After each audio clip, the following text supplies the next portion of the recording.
sami ngizokuphatha sharp man. Yes.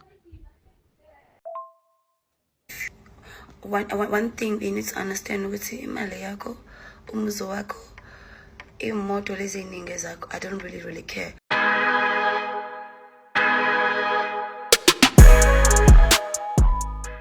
Hello everyone, always Black Olwamba kahle. So ke uMahu seyivezile ukuthi akadlali ngani. So mawuthi wena ke uyazithemba mhlawumbe ukuthi ungakwazi ukumelana noMahu usivezile nje ukuthi khohlwa. Ungamelana actually nabantu abakhulu kakhulu because wena ngeke uzokwazi ukuthi afford. Lokho ukuveze ngenkathi ke kukhona umlisa nje I think umrapper osafufuza eshela yena ke uMahu wavesana nje wamphoxa but ngizokudlalela ke leyo video ke ngoba abantu abaningi abaphatha kabi lento ukuthi uMahu wathi yena ngeke nje nezwe afford kule video le engayenza la. So mawuthi wazi ukuthi ngikhuluma ngani hamba uyibuka njengamanje ukuze ubuze isiphethe sonke isitori usuphethe incwadi egcwele sambeni ke siwulalela ke ephoqa umuntu wabantu shoneni khona ke ngadle isikhathi sakho. And guys, enye into kufanele ngiyazi ukuthi lo muntu lo uyaphotoshopa a lot. Usanda ukuphotoshopa nje isithombe engathi uyarecorda noma cut. So angazi ukuthi lento iyiqiniso noma ayilona iqiniso but izwi definitely like uMahu. And futhi umsebenzi wami ukuthi ngikulethele into etrendayo ngaleso sikhathi but anginayo ukisho noma usebenzise iAI noma yangempela but asingamdoubt maybe into yangempela. Sike simnikeze ithemba. Bake bathi don't judge a book by its cover. So ke nathi singamjudge. Sure Mahu. Ngithi uclip efasi mosithanda sami. Mana yini ngani udlala ama hard to get. Mara yazi ukuthi indoda yakufuna mara wena uyale.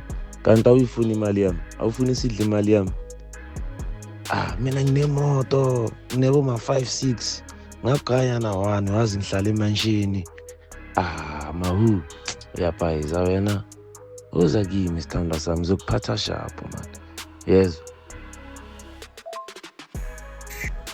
One thing you need to understand ukuthi imali yakho, umuzi wakho, imoto lezi eziningi zakho, I don't really care.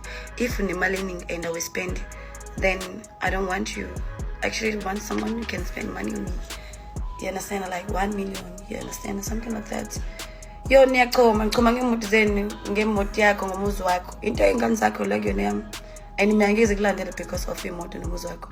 Mina I would just follow someone engazi ukuthi oh this one loves me and he spends on me like seriously spend imali serious singamoshelana ikhazi guys. Mina imoto ayingichami imoto yakho nomuzi wakho nento zakho okusegameni lakho akukhona kwami asilungiseni lapho guys honestly.